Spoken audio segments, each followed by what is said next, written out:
filterleen dulluman raafachiise yaa filteraati galatoomisiin ja'a. Ana ta Itoophiyaa keessatti daaraa taate tanallee dhakkana filterri kun bareechaa mi'a Oromoo. Wallahi isin jee ha filtera kana talte jannata rabbi agees faranjitan.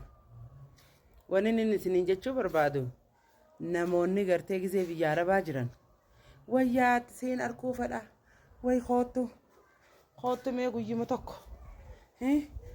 tokko seen arkuu fadha yaan talatisha barakattiin silaaluu barbaada way yaa rabbi na najjeesi warri yattan gisee namni biyya galee maa nama jibbitan kunoo assalaamu alaykum maallaqa malee nama jalaan dubbattanii edoo gaafa biyya Arabaa jirtu akkasin nuu godhuu turtee akkasin naa kannuu turtee jettanii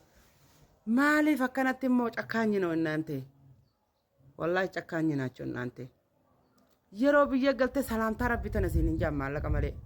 kadeemu maallaqama si gaafata auzu billah yeroo asii galte khalaas namuma tasfaa murattee mi'oonni ergitu hin jirtu jireenya kophaadhaa ka biyya namaa saniifi namoonni galtee biyya galleeti maatii keenya wajjin nagayaan jiraanne jaarsa keenya wajjin nagayaan jiraanne bakkuma jirtan tattaana diin isinitti hima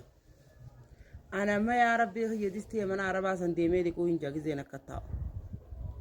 ogguu san Arabaa naasoo taa'u maaleen inni si seena fayya qabda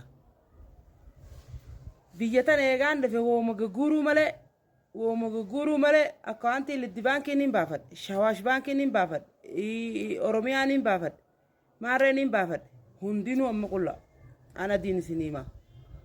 wahuma gurguruu malee guyyaarraa qarshii kuma baafne ol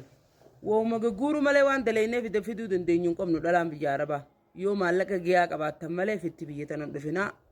asumaanuudhaan saalfee alaan ga'ii dhageeffadhaa fiidiyootii tana biran kutinaadha ammoo warri gartee kootti tokkumaan si harkaa jiru hundi kijiba hanqumaati shiita fidde kana boorsaa keessaa isaan hirtuuf fedhan malee boodarra assalaamu alaykum hin jirtu ana diin isinitti hima tattaa hudduu teessan qabadhaa mana Arabaa dalagadhaa akka kiyya qooftanii biyya teenya gallaa jettanii akira galaan dhabinaadha.